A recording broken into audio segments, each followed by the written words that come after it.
Hello there and welcome to the GITEX Tech Waves Podcast, bringing you the latest trends and innovations from the shifting tides of tech worldwide. Now, I'm Georgia Tolley, and today we are broadcasting from our special podcast booth at the GITEX Global event, of course, the biggest tech event in the world. And in this episode, we are welcoming Heman Bekele, who won the 3M Young Scientist Challenge competition back in 2023.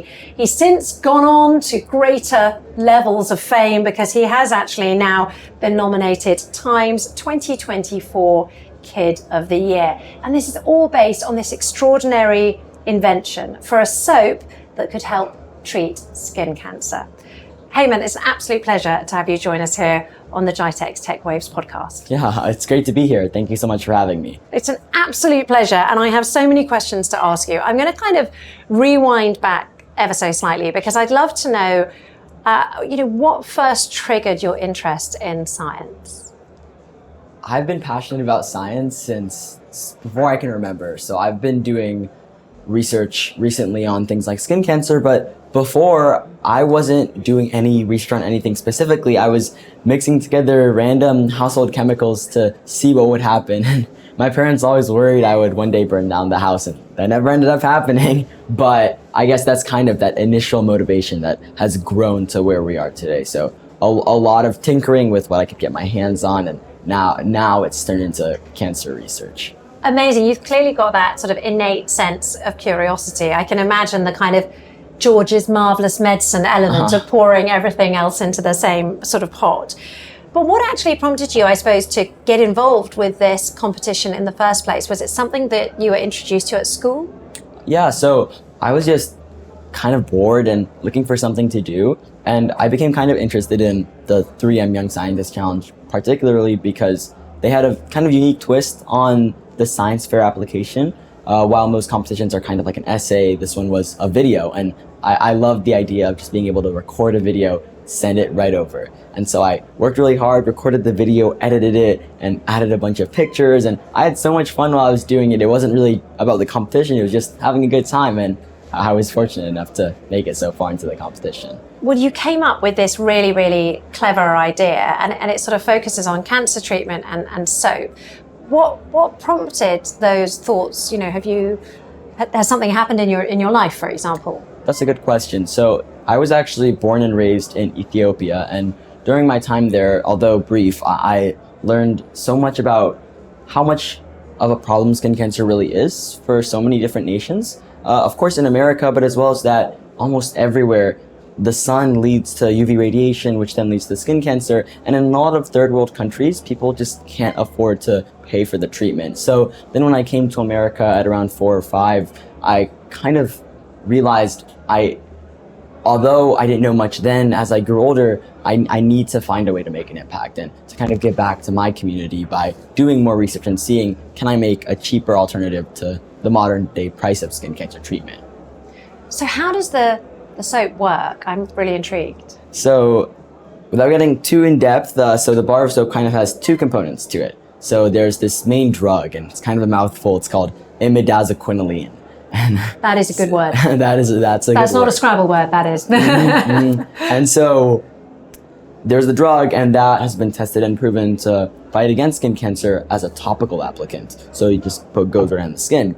And then the second part was kind of a more creative approach to the idea that, it's soap. When you put it on your skin, wouldn't the water just wash it away? And so the second component is, again, a mouthful, but a lipid-based nanoparticle. And so it wraps around the drug so that when the bar of soap goes on your skin, the water will wash away the soaps and the suds, but the nanoparticles will keep the drug on your skin at a very molecular level.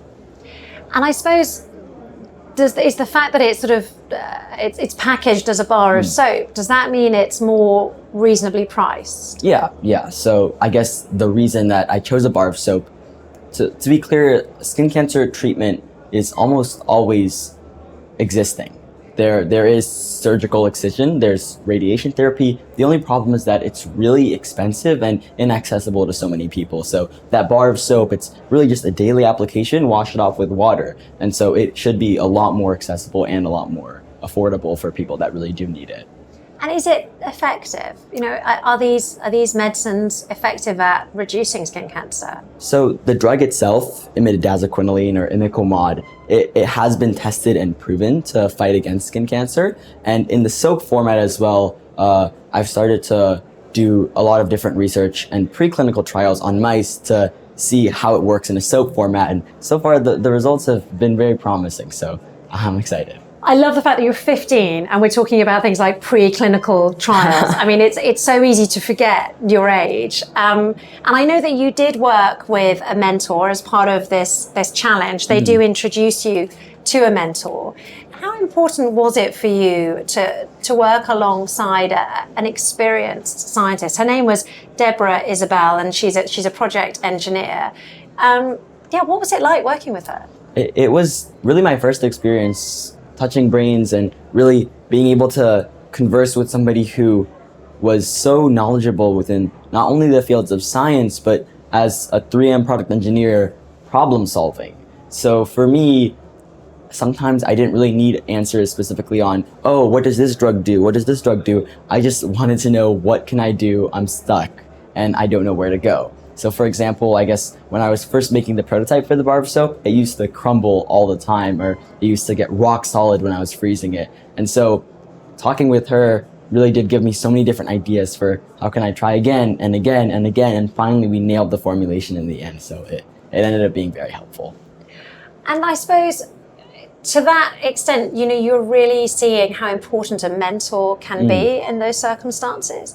I mean, obviously it's not a sort of save-all situation, but do you think that more teenagers might go further if they had this mentor opportunity? Of course. Mentorship played such a crucial role in my journey. And I have to say, whether it's a mentor or a role model or somebody just making a direct impact on your life, it makes such a huge difference for me. Just knowing that there was someone out there that supported me, that believed in my goals and knew I could do it, really did help me from an encouragement standpoint. And when I failed, helped me get right back up. So mentorship is so important. I definitely do agree, yeah.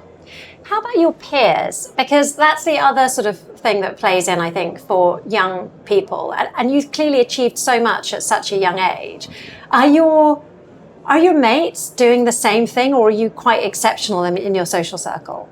Well, I'm very fortunate to have received like a lot of attention for what I do, but a lot of my friends also do different passion projects. I think at the end of the day, it's people doing what they're genuinely passionate about. So mine might be a little bit niche within skin cancer research, but whether it's athletics or a school club, it might not necessarily receive as much attention. But I see so many of my own peers that are also really working hard and pursuing their own personal passions as well. What do you think teenagers need to pursue excellence? Because so often I think teenagers get a really bad rap. So often we talk about the fact that, all they want to do is play video games and get up to no good and test their boundaries.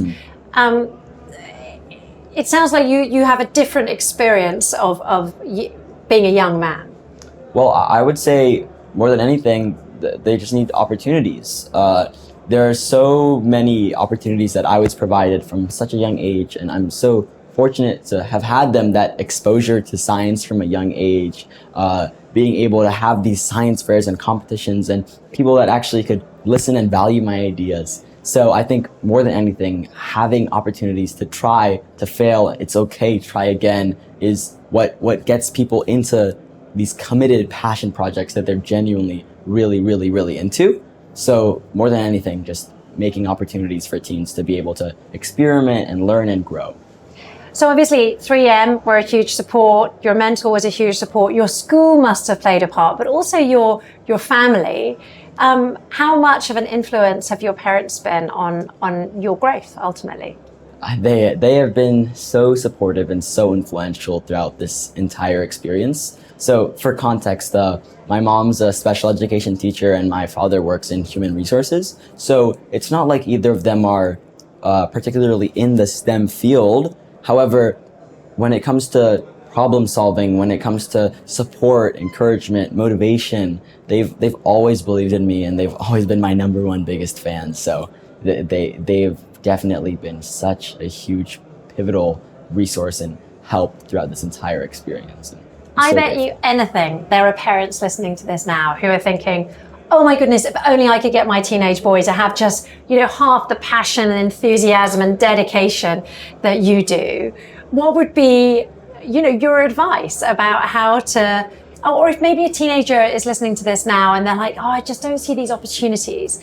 What would be your advice to those kids, those parents? I think sometimes when opportunities aren't present, you have to make opportunities for yourself. And what I'm kind of getting at there is, for example, let's say you don't have a science fair you can pitch your idea to.